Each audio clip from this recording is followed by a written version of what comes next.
सच्चे दाता रहबर शास्त्रनाम मालिक दाता ने लिखा है, कीमती है ये समा इसे लगाता कहाँ, सत्संग में आजा फायदा उठा जा, देखे जो सब नाश हो। समय हमेशा से कीमती रहा है। किसी को बचपन में एहसास हो जाता है बहुत ही भाग्यशाली है, कोई जवानी में एहसास कर लेता है वो भी भाग्यशाली है, कोई अधेड़ अवस्था में एहसास कर लेता है वो भी अच्छा है, कोई बुजुर्ग अवस्था में जाके एहसास करता है ना से तो वो भी अच्छा है। सो समय एक ऐसी अनमोल वस्तु है जो निकल गया तो वापस आने से रहा। आप कहते हैं जी ये तारीख फिर नहीं आती, आप तारीख की बात करते हैं, जो पल गुजर गया वो दोबारा नहीं आता। आज की तारीख, आज का दिन, आज का सन और आज का ये पल, ये जब गुजर गया तो फिर कब आएगा। सो कहने का मतलब, चाहे आप कागजों में देख लो चाहे वैसे सोच लो, समय कभी भी किसी के लिए ना तो रुका था ना रुका है और ना कभी रुकेगा। ये तो चलता रहता है। घड़ी खराब किसी के हाथ पे बंदी देखिए, देखी होगी, कई होते हैं मस्त मलंग, पर वैसे कोई बांधता नहीं। आजकल तो बच्चे वैसे नहीं बांधते क्योंकि जेब में से निकाला, अच्छा टाइम क्या है। वैसे टाइम की उनको जरूरत भी नहीं पड़ती क्योंकि गेम ही खेलना होता है, या चैटिंग या सर्चिंग या गेमिंग, और बेचारे मसल पड़े पड़े रोते हैं। पर टाइम उनके लिए भी नहीं रुकता, टाइम किसी के लिए नहीं रुकता, ये चलता चला जाता है। टाइम एक ऐसी चीज है, अगर ये रुक गया तो सब कुछ रुक जाएगा।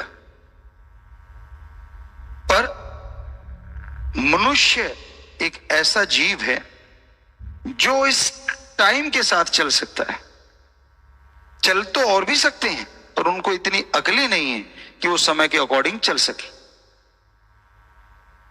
समय के अनुसार चलना बेहद जरूरी है। हम ये नहीं कहते कि मोबाइल फोन ना रखो, हम ये नहीं कहते कि टीवी ना देखो, समय की बात है, कभी कहा भी था, पर आज समय है नहीं कहते। समय के अनुसार पीर फकीर अपनी बात थोड़ा थोड़ा चेंज करते रहते हैं, लेकिन हम तो आपसे हाथ जोड़ के यही कहते हैं कि गंदगी मत देखो, अच्छी चीज देखो।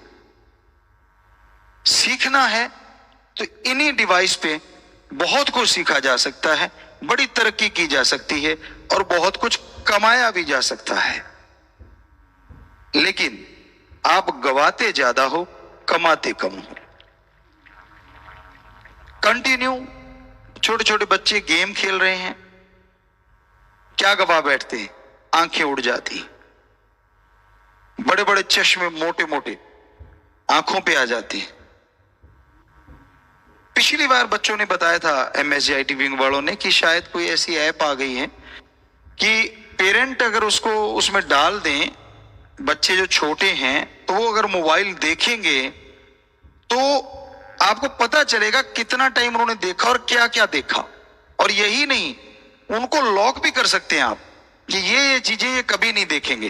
तो हम चाहते हैं, हमारे सत्संगी तो खास करके, बाकी तो मतलब हम जितने लोग सुन रहे हैं हम सबसे हाथ जोड़ के चाहेंगे कि ये ऐप जिनके छोटे बच्चे हैं वो अपने फोन में जरूर डाउनलोड करवाएं।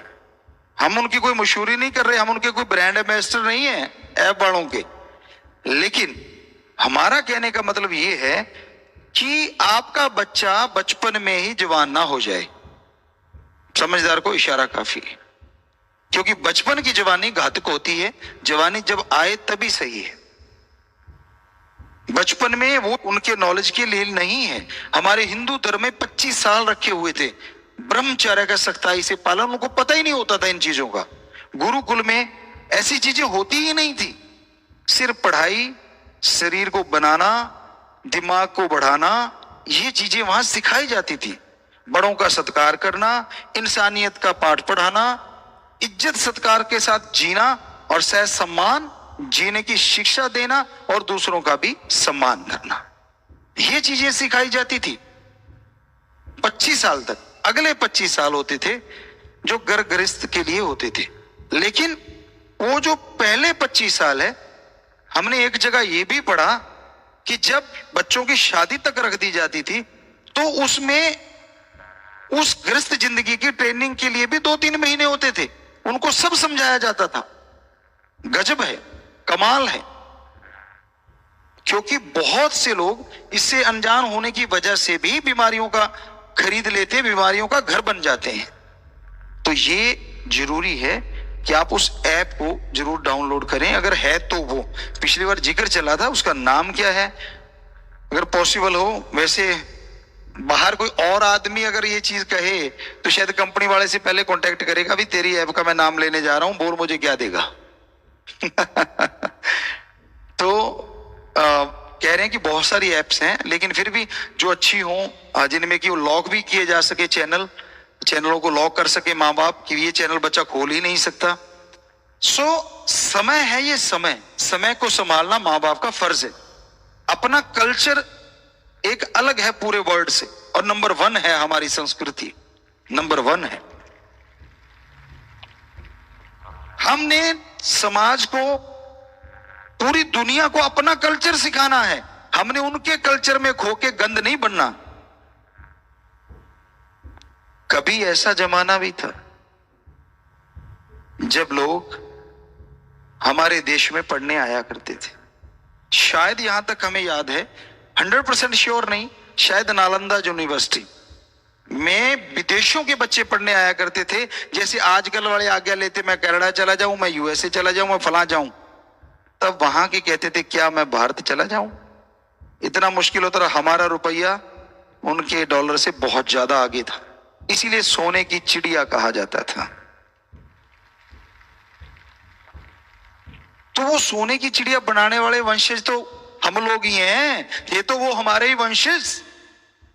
फिर हम क्यों अपनी संस्कृति छोड़ के दूसरों की तरफ बढ़ते जा रहे हैं?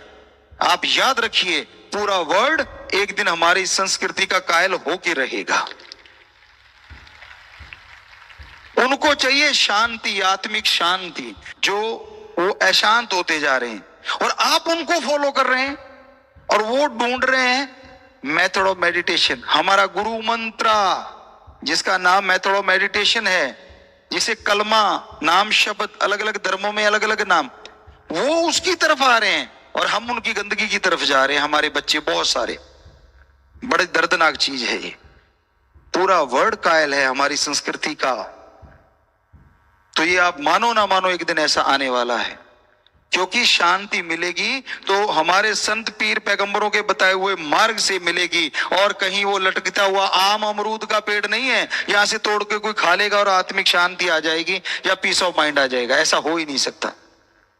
वो मेथड ऑफ मेडिटेशन ही है, वो गुरु मंत्रा ही है जो आत्मा को शांति दे सकता है, जो दिमाग को शांति दे सकता है। समय को संभालो, अपनी संस्कृति महान है, क्यों गिर रहे हो अपनी संस्कृति से? कहते नहीं जी आप तो रूढ़िवादी विचारों के हो, तो आप कौन से विचारों के हो? रूढ़िवादी एक अलग चीज है, पाखंडवाद एक अलग चीज है। स्वस्थ परंपरा हमारी थी, आप समझने में गलती करते हैं। हमसे बहुत बार ये पूछा जाता रहा, अब भी कई बार पूछ लेते हैं, क्योंकि सबसे पहले पवित्र वेद बने, ये तो हर दुनिया का बंदा मानता है कि सबसे पुरातन ग्रंथ है तो पवित्र वेद है, तो उनमें सब कुछ लिखा हुआ है। पढ़ने वाले का नजरिया चाहिए। कई लोग कहते गुरुजी अगर आप इतना ही कहते हो कि पवित्र वेदों में सब कुछ है, तो फिर आपके तो कहते चंद्रमा देवता है, वो तो पत्थर है, ये तो साबित हो चुका है। तो हम हंस पड़े, कहते आप हंसते क्यों? हमने कहा हम इसको थोड़ी चंद्रदेव कहते। कहते किसको कहते हो? हमने कहा जो इसको रिमोट कंट्रोल से चलाता है वो है चंद्रदेव, ये तो पत्थर है। हमने कब कहा ये देव है? वो चंद्रदेव हैं जो इस चंद्रमा को अपने रिमोट कंट्रोल से, आपके तो अभी आए हैं रिमोट कंट्रोल, और हमारे उन देवी देवताओं के पास तो कब के हैं ये रिमोट कंट्रोल, और उनके पास अलग से डिवाइस नहीं है, उनकी आत्मिक तरंगों से चलते हैं ये चंद्रमा सूरज। ऐसे हैं वो देव, इतने महान हैं वो। तो अगला दंग हो जाता है, कहते ये तो कहीं पढ़ा नहीं। हमने कहा हमने पढ़ा, नजरिया होना चाहिए। सूरज भी वो नहीं है जो दिखता, वो देव नहीं है। हम नमन करते हैं तो सिर्फ इसलिए कि नाम उसका भी सूरज है, पर जाता है सूर्य देव तक जो उसको अपने रिमोट से चलाता है।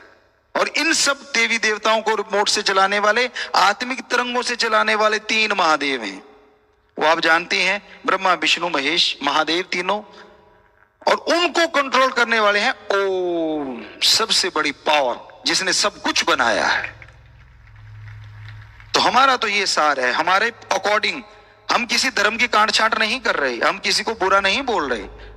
हम तो जो हमारा नजरिया धर्मों को पढ़ के बना वो बता रहे हैं। पवित्र वेदों में समुद्र है ज्ञान का, लेकिन आपको नॉलेज नहीं है तो आप चुप हो जाते हैं। अब अगर आपसे आम आदमी पूछ ले, यार ये चंद्रमा है, आप इसको देवता मानते हो, ये तो पत्थर का है, तो आपके पास जवाब नहीं है। लेकिन हमारे पास तो है, और अब आपके पास भी आ गया ना सबके पास। तो हकीकत है ये, लेकिन इसको कोई इस नजरिए से बताता ही नहीं, इस नजरिए से किसी को समझाता ही नहीं। तो इसलिए लोग कहते हैं हिंदू धर्म तो जी ऐसे ही पाखंड, नहीं, बिल्कुल गलत है। ये तो एक विज्ञान का समुद्र है पवित्र वेदों में छुपा हुआ। पढ़ने वाले का नजरिया चाहिए, पढ़ने वाले का दिमाग चाहिए, बड़ा कुछ लिखा हुआ है। बाकी धर्म भी सेम है, लेकिन हम सिर्फ हिंदू धर्म का इसलिए कह रहे हैं क्योंकि वो सबसे पुरातन पवित्र वेद हैं, पवित्र ग्रंथ हैं। बाकी लिखा सारे धर्मों में ऐसा ही है। समय को संभालो, समय की कदर करनी सीखो। अपनी संस्कृति कितनी महान, आप उनके वंशज हैं जिनके देश में विदेशी पढ़ने आते थे। और कितनी दर्द की बात है, उनके वंशजों के आगे वंशज विदेशों में पढ़ने जाते हैं। है ना कमाल, कितना उल्टा हो चुका है। तो उस भगवान से प्रार्थना करेंगे, हमारे जो राजा हैं उनसे सबसे कहेंगे कि फिर से ये देश ऐसा ही हो जाए कि विदेशी यहां आके पढ़ने के लिए जोर लगाएं, यहां आने की सोचें। जिनके हम वंशज हैं हमें भी गर्व हो कि हाँ, हमने उनकी वो परंपरा को फिर से जिंदा कर दिया है, हमने उनकी विरासत को मरने नहीं दिया है, फिर से जिंदा कर दिया है। सारे धर्म वालों को कह रहे हैं, कोई भी धर्म हिंसा नहीं सिखाता, क्योंकि पहले शब्द ही इतने बढ़िया हैं कि उसके बाद हिंसा का कोई रास्ता ही नहीं रहता। हमारे हिंदू धर्म में पवित्र ग्रंथों में लिखा है, भगवान कृपा निधान है, कृपा करने वाले हैं। अब जो कृपा निधान है वो कभी नहीं कहता किसी का सिर काटो या ये करो या मारो या ये, तो सही हो गया। अब इस्लाम धर्म की पवित्र कुरान शरीफ में यहां तक हमने पढ़ा तो उसमें लिखा है, अल्लाह ताला रहमो करम का मालिक है, रहमाने रहीम, वो रहमो करम का मालिक है। तो जो रहम करने वाला है वो किसी को बेरहमी करने के लिए कैसे प्रेरणा दे सकता है। हमारे सिख धर्म में गुरु साहिबानों की पवित्र गुरुवाणी में, श्री गुरु ग्रंथ साहब में साफ लिखा हुआ है कि जो वाहिगुरु है वो दया दा समुंदर है, और जेड़ा दया दा समुंदर हो सकता है वो किसी ते अत्याचार कर ही नहीं सकता। और यही ईसाई धर्म भी कहता है कि वो काइंड है, काइंडनेस उसी से ही आई है, सब कुछ उसी का दिया हुआ है। तो वो कैसे किसी को कह देगा किसी को मारो या किसी को तड़पाओ। तो हम भूल चुके हैं अपने धर्मों के पहले शब्दों को, यानी ए भी भूल गए हम, बी तो बाद की बात है, ए बी सी क ख ग का ही बोले बैठे हैं। जो पहला शब्द है हमारे धर्मों का वो हम भूल गए हैं, वो रहम करना है, दया करना है, क्योंकि वो कृपा निदान की औलाद कभी राक्षस नहीं हुआ करती। देवी देव भी दया के सागर के नुमाइंदे हैं, और फिर इंसान भगवान की बनाई सर्वश्रेष्ठ कृति है, सर्वश्रेष्ठ प्रभु का बनाया इंसान। तो फिर ये तो दयालु अपने आप ही हो गया। जो दया नहीं करता, जो रहम नहीं करता, वो ना तो देवता हो सकता है, ना वो इंसान हो सकता है। उसी को ही शैतान या राक्षस की उपाधि दी गई, और उनके कोई सींग नहीं है, वो एक अलग लोक है। अगर कोई ऐसा है जो हमने धर्मानुसार पढ़ा, सर्च किया, तो वो एक अलग लोग हो सकता है। यहां सिर्फ वही लोग हैं। लेकिन अगर यहां धरतियों में देखें तो वो लोग जो दया रहम को छोड़ गए, वो लोग धर्म का नकाब तो पहनते, धर्म का कर्म छोड़ गए, वो लोग ही राक्षस या शैतान की श्रेणी में आ जाते हैं, और उनके सींग नहीं लगे होते। तो भाई, परमात्मा ने, अल्लाह वाहिगुरु राम ने हमें सर्वश्रेष्ठ बनाया है। क्यों गिरते जा रहे हैं? बेपरवाह जी के एक भजन में शायद कहीं आता है, या उन्होंने व्याख्या में कभी बोला, हमें अच्छे से ख्याल है कि पशु जितने होते हैं उनका मुंह नीचे को होता है, और आदमी का तो मुंह सीधा है। ऊपर आदमी देख सकता है, पशु कम देख पाते, देखते हैं, लेकिन मुंह तो शायद चलते हैं जब नीचे रहता है। तो तू नीचे वाली चीजों में क्यों खोया हुआ है? ये ऊपर वाली चीज की तरफ क्यों नहीं आ रहा? तुझे तो ऊपर की तरफ आना चाहिए। ये जो 10वां द्वार हिंदू और सिख धर्म में बोला, इस्लाम धर्म में मेहराब, इंग्लिश फकीर वेरी वेरी डीप स्लीप्स पॉइंट जिस जगह को कहते हैं, इसकी तरफ आ, जरा ऊपर उठ। क्यों भोग विलासों में खोया हुआ है? क्यों इंद्रियों में खोया हुआ है? कभी ऊपर उठने की कोशिश तो करके देख। अरे वो सर्वशक्तिमान, सर्वज्ञाता, वो ओम अल्लाह वाहिगुरु गॉड खुदा रब का रास्ता यहीं से खुलेगा। इसलिए कम से कम तू तो सही सोच रख। पर आज आप देखते हैं, आप जानते ही हैं, पशुओं से बदतर होता जा रहा है मनुष्य। इंद्रियों के भोग विलासों में खोया हुआ है, और समय गुजर रहा है, समय रुकता नहीं है।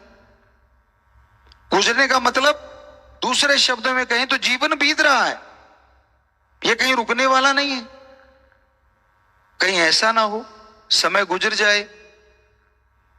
वो है ना, फिर पछताए होत क्या जब चिड़िया चुग गई खेत, कि फिर पछताने का क्या फायदा जब चिड़िया खेत ही चुग के चली गई, जब श्वास ही ना रहे, वो लास्ट का समय ही आ गया, और समय ने कह दिया, इजाजत नहीं दी कि बस थोड़ा सा समय बाकी है, और आपने पहले कुछ किया नहीं, उसमें समय के अनुसार आप कर नहीं पाते। क्योंकि कभी पैर में दर्द, कभी घुटने में दर्द, कभी कमर में दर्द, कभी ऊपर नीचे दर्द, कभी कहीं दर्द, कभी कोई बीमारी तो कभी कोई बीमारी, उसी में उलझ के रह जाते हो। कभी कोई टेंशन, जो पैदा किए उन्होंने टेंशन दे दी, या फिर खुद के बनाए हुए जो बिजनेस व्यापार है उन्होंने टेंशन दे दी, या मन ने टेंशन दे दी, सोचों ने टेंशन दे दी। आप तो उन्हीं में उलझ गए, क्योंकि उम्र काफी होगी ना, जिंदगी के कई पड़ाव पार कर चुके हैं आप, तो वो पड़ाव ही आपके अंदर घूमते रहते, निकलने का नाम ही नहीं लेते आप उनसे बाहर। तो फिर कैसे जपोगे राम का नाम? और नहीं जपोगे तो ये समय बर्बाद हो गया, यानी जीवन गया, खत्म हो गया आपका। यार, आप कितनी जिज्ञासा होती है आदमी के अंदर। हम आज भी स्टूडेंट हैं, आप में से किसी के अंदर भी कोई गुण दिखता है, हम फौरन ग्रहण कर लेते हैं, आपको अपनी हकीकत बताते हैं, as a human being, as a इंसान, एज ए संत पीर फकीर, वो तो शास्त्र नाम शामस्तान है, वो हम है ही नहीं, हमारे शरीर में वही काम कर रहे हैं। पर एज ए इंसान आज भी हम स्टूडेंट है, और हमें लगता है हमेशा स्टूडेंट ही रहेंगे। हर आदमी में कोई ना कोई गुण जरूर होता है, बस निगाह गुण की तरफ होनी चाहिए। चाहे कितना भी बुरा इंसान क्यों ना हो, जब मेरी निगाह ढूंढी गुण रही है तो मैं उसमें से जरूर कोई ना कोई गुण निकाल लूंगा। उसको लेके अपने आप को परिपूर्ण करो, ये है हमारी कल्चर, ये है हमारी सभ्यता। लेकिन आप तो गुण तो अपने गाते हो, मैं ऐसा हूं, मैंने ये किया था, मैंने वो किया था, मैं ऐसा था, मैं वैसा था। जो खुद का गाते हैं ना वो उड़ जाया करता है, और जो दूसरों का गाते हैं वो आ जाया करता है। और दूसरों की तो आप बुराइयां गाते हो तो वो आपके अंदर आ जाएंगी, और खुद के गुण गाते हो वो उड़ जाएंगे। क्या कभी आप में हिम्मत पड़ी है खुद की बुराई गाने की, पर्दे के पीछे? क्या क्या होता है? कभी बोले हो किसी को? ना जी ना, इज्जत का सवाल है। तो फिर दूसरों की कैसे बेइज्जती करते रहते हो भाई? दूसरों की बुराइयां क्यों गाते हो? कौन सा परमिट मिला हुआ है आपको? क्यों समय बर्बाद करते हो? क्या ये समय की बर्बादी नहीं है? नशा करना बहुत ही बुरी चीज है, लेकिन कोई बीड़ी पीता है, सिगरेट पीता है, क्यों पीता है? कुछ पल के लिए उसको नशा आता होगा। पर ये चुगली निंदा में कौन सा नशा है जो आप करते हैं? हमें बताइए तो सही, क्या नशा है इसमें? कुछ भी तो नहीं, सिवाय टेंशन आपको देने के। जितना चुगली निंदा बुराइयां गाओगे दूसरों की, हमसे लिख के ले लो, 10 दिन बाद आप चेक कर लेना, आपके दिमाग में ज्यादा टेंशन होगी 10 दिन पहले से, गारंटी है इस बात की। और आप राम नाम के गुणगान करने लग जाओ, 10 छोड़ो 5 दिन बाद चेक कर लेना, आपका माइंड ज्यादा फ्रेश होगा पहले से। तो समय की कदर करना सीखिए, समय को बर्बाद मत कीजिए फजूल की बातों से। कोई आप में से सत्संगी बैठा और आप लोग बैठ के ऐसी चुगली निंदा कर रहे हो, वो बहादुर होगा जो कह दे यार भाइयों आप ये छोड़ के क्यों ना राम नाम करें, ये छोड़ के क्यों ना किसी की सेवा की चर्चा करें, ये छोड़ के क्यों ना मानवता भलाई की चर्चा करें, क्यों ना ये छोड़ के देश भलाई की चर्चा करें, क्यों ना ये छोड़ के संसार के भले के लिए कुछ सोचें। तो यकीन मानो कुछ ना कुछ जरूर निकल आएगा, क्योंकि ये चीज बहुत बड़ी बनाई है ईश्वर ने, बहुत पावर दी है इस माइंड में। तो समय की कदर करो, समय रुकने वाला नहीं है। आप गेम खेल रहे हो, कल 2-4 बच्चे बैठे थे, उनसे चर्चा हुई, हमने कहा फिर मिलता क्या है गेमों से? वो कहते जी हमने कोई कोई कोई ऐसी ट्रॉफी मिली हो हमें दिखाइए कुछ। हम पूछने वाले थे, पूछा नहीं कि जो हम मेडल देख सके, गोल्ड मेडल आपको मिला हो। कहते जी टूर्नामेंट भी होने लगे अब वीडियो गेमों के बच्चों ने, उन्होंने नहीं बताया कि अब टूर्नामेंट भी होने लगे। तो हमने कहा क्या ट्रॉफी भी होती है क्या? कोई ऐसी ट्रॉफी होती हो जैसे ओलंपिक में होती है? फिर तो कहें कि चल खेल लो। हमें लगता है कि वो टूर्नामेंट होते होंगे और ज्यादा लेते होंगे, थोड़ा देते होंगे। ऐसा तो कोई नहीं होगा जो आपको गेम खिलाए और अपना नुकसान करवा ले। इतना मूर्ख तो गेम बनाने वाला हो नहीं सकता। हैरानी जन के कल एक बच्चे ने बताया कि 30 लाख के 50 लाख रुपया वो कोई गन गुन खरीदते, पता नहीं कपड़े खरीदते कोई गेम में, उसमें ही उड़ा दिया एक बच्चे ने। ज्यादा अमीर का बच्चा होगा, नहीं तो इतने में तो सोचिए आप, कार्ड कोड था कोई कहता सारा ही उड़ा दिया। और लिया क्या, वो फोन में ही कपड़े लिए हैं, हाथ में कुछ भी नहीं है, गन भी कोई फोन में ही मिलती है। सारा बर्बाद कर दिया, 50 लाख। सोच के देखो, इससे कोई बर्बादी और हो सकती है? बस सनक चढ़ी हुई है दिमाग पे, मसल डेड हो रहे हैं, खोपड़ी चलो तेज हो रही है, पर हो रही है फायदा क्या हो रहा है? लग तो गेम में ही रही है, उसको कहीं और अच्छी चीज में लगाओ तो फायदा। इधर से तेज कर ली और फिर आपने देश में ओलंपिक जीत लिया तो मान ली बात कि आपने कुछ कर दिया।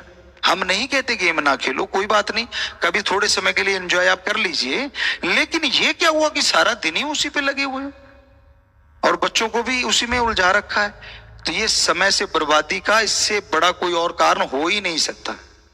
तो कहने का हमारा मतलब, बड़ों को चाहिए वो बच्चों को शिक्षा दें, पर उससे पहले खुद को ज्ञान।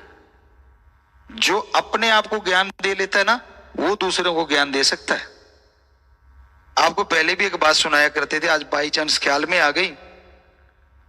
एक सज्जन थे, वो अपने बेटे को रोज सिखाते थे, बेटा झूठ नहीं बोलना चाहिए। तो बच्चा भी सुनता था, कहता ठीक है पापा झूठ नहीं बोलूंगा। वो नौकरी करता था वो सज्जन, बच्चे का पापा। तो एक दिन उसके बॉस का फोन आ गया, उसने बंक मारा हुआ था, यानी दफ्तर नहीं गया हुआ था। तो फोन आ गया और पता चल गया नंबर, आजकल आपको पता है हाईटेक है सारा सौदा, पता चल गया बॉस का नंबर है।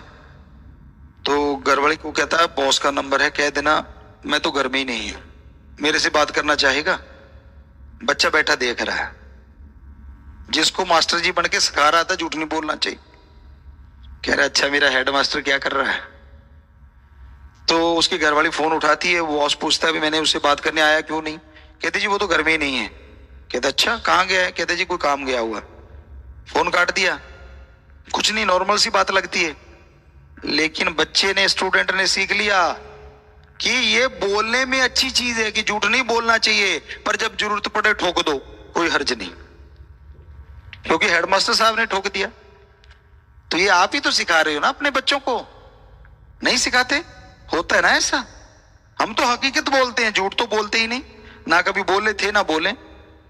तो कहने का मतलब ये नहीं कि ये तो रजो तमो सतो गुणों में आ जाती हैं चीजें, ये तो आदमी के अंदर चलती हैं। जब जरूरत पड़ती है तो इन चीजों का इस्तेमाल करता है। ये कभी झूठ बोलेगा, कभी गोलमोल कर देगा, कभी कुछ करेगा, ये तो चलता रहता है। लेकिन बच्चों को बर्बाद तो मत करो। आने वाली पीढ़ी सिर्फ आपकी नहीं है, ये हमारी संस्कृति की विरासत है, उसको संभालना है। आने वाली पीढ़ी उनके नुमाइंदे हैं, उनको हम संभालेंगे, उनको अगर हम सही रखेंगे तभी तो पूरा वर्ल्ड इस देश को फिर से गुरु मानेगा अपना। तो समय की कदर करो। समय इसलिए बेपरवाही कि आज हम सिर्फ और सिर्फ मुखड़ा जो है, साइन कह लो, भजन का या टेक कह लो, कीमती है ये समा, इसे लगाता कहां। सत्संग में आ जा, फायदा उठा जा, देखिए जो सब नाशवा। इतने से में इतना कुछ आ गया, कब से आपसे चर्चा करी है। तो बेपरवाही के एक एक शब्द में ग्रंथ भर सकते हैं हम बोल बोल के, पर सुनने वाले का मादा भी तो चाहिए। इतना सुन के इतना ही मान लोगे, अगली बात फिर सुना देंगे। एक बार इतना तो मानो। मानने के लिए तो आपको दो वचन नहीं मांगे, ज्यादा चीज तो मांगी ही नहीं।